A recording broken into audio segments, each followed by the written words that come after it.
সামাজিক যোগাযোগ মাধ্যমে ব্যক্তিগত মুহূর্তের ভিডিও ছড়িয়ে পড়ার কারণে আলোচনায় আসা সাতক্ষীরা ৪ আসনের সংসদ সদস্য গাজী নজরুল ইসলামকে দল থেকে বহিষ্কার করেছে জামায়াত ইসলামী। এখন তার সংসদ সদস্য পদ থাকবে কিনা সে প্রশ্ন সামনে এসেছে। ৭৪ বছর বয়সী গাজী নজরুল ইসলাম সাতক্ষীরা ৪ আসনে ১৯৯১ সালে প্রথম সংসদ সদস্য হন। এবার তিনি তৃতীয়বার নির্বাচিত হন। জামায়াতের সাতক্ষীরা জেলা শাখার আমিরের দায়িত্বে ছিলেন তিনি। পাশাপাশি দলের কেন্দ্রীয় মজলিসে শুরার সদস্য ছিলেন। সম্প্রতি গাজী নজরুলের ব্যক্তিগত মুহূর্তের একটি ভিডিও সামাজিক যোগাযোগ মাধ্যমে ছড়িয়ে পড়ে। সেখানে এক তরুণীর সঙ্গে তাকে দেখা যায়।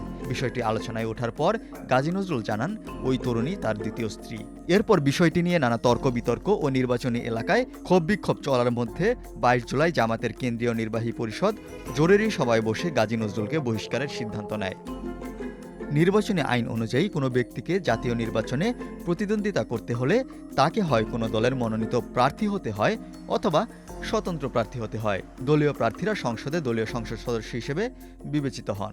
জাতীয় সংসদ নির্বাচনে প্রার্থী হওয়ার যোগ্যতা অযোগ্যতার কথা বলা আছে সংবিধানের ৬৬ অনুচ্ছেদে এবং জাতীয় নির্বাচন সংক্রান্ত আইন প্রতিনিধিত্ব আদেশে।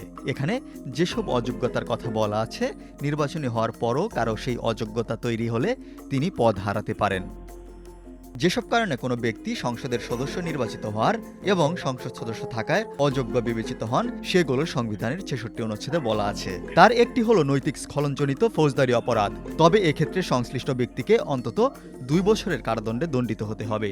সংবিধানে বলা আছে কোনো ব্যক্তি সংসদের সদস্য নির্বাচিত হবার এবং সংসদ সদস্য থাকার যোগ্য হবে না যদি তিনি নৈতিক স্খলনজনিত কোনো ফৌজদারি অপরাধে দোষী সাব্যস্ত হয়ে অনন্য ২ বছরের কারাদণ্ডে দণ্ডিত হন এবং তার মুক্তি লাভের পর ৫ বছর অতিবাহিত না হয়ে থাকে। অন্যদিকে সংবিধানের ৭০ অনুচ্ছেদে বলা আছে কোনো নির্বাচনে কোনো রাজনৈতিক দলে প্রার্থী হিসেবে মনোনীত হয়ে কোনো ব্যক্তি সংসদ সদস্য নির্বাচিত হয়ে তিনি যদি ওই দল থেকে পদত্যাগ করেন অথবা সংসদে ওই দলের বিপক্ষে ভোট দেন তাহলে সংসদে তার আসন শূন্য হবে। দলের বিরুদ্ধে ভোট দিলে কিংবা দল ছাড়লে সংসদ সদস্য থাকবে না, তা সংবিধানে স্পষ্ট বলা আছে। কিন্তু কোনো ব্যক্তি সংসদ সদস্য নির্বাচিত হওয়ার পর যদি দল তাকে বহিষ্কার করে সেক্ষেত্রে কি হবে তা সংবিধানে স্পষ্ট উল্লেখ করা নেই। দল থেকে বহিষ্কৃত হওয়ার পরও সংসদ সদস্য পদে বহাল থাকার নজির রয়েছে।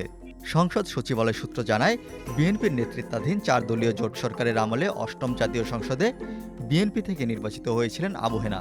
তাকে দল থেকে বহিষ্কার করেছিল বিএনপি। তখন আবু হেনার সংসদ সদস্য পদ বহাল রাখার সিদ্ধান্ত দিয়েছিলেন তৎকালীন স্পিকার মোহাম্মদ জমির উদ্দিন সরকার।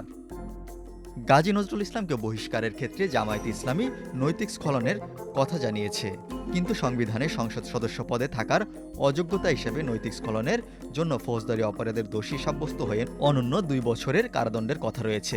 ফলে দৃশ্যত এটা এই মুহূর্তে গাজী নজরুলকে সংসদ সদস্য থাকার ক্ষেত্রে অযোগ্যতা প্রমাণ করে না। বিষয়টি নিয়ে সাবেক অন্তর্বর্তী সরকারের উপদেষ্টা ও সাবেক নির্বাচন কমিশনার এম সাখাওয়াত হোসেন প্রথম আলোকে বলেন, সংবিধানের ৭০ অনুচ্ছেদ অনুসারে দল থেকে কেউ বহিষ্কৃত হলে সংসদ সদস্য পদে থাকতে পারার কথা নয়। তিনি মনে করেন জামাতের সংসদ সদস্য গাজী নজরুল ইসলামকে দল বহিষ্কার করায় তার সংসদ সদস্য পদও শূন্য হয়ে যাবে।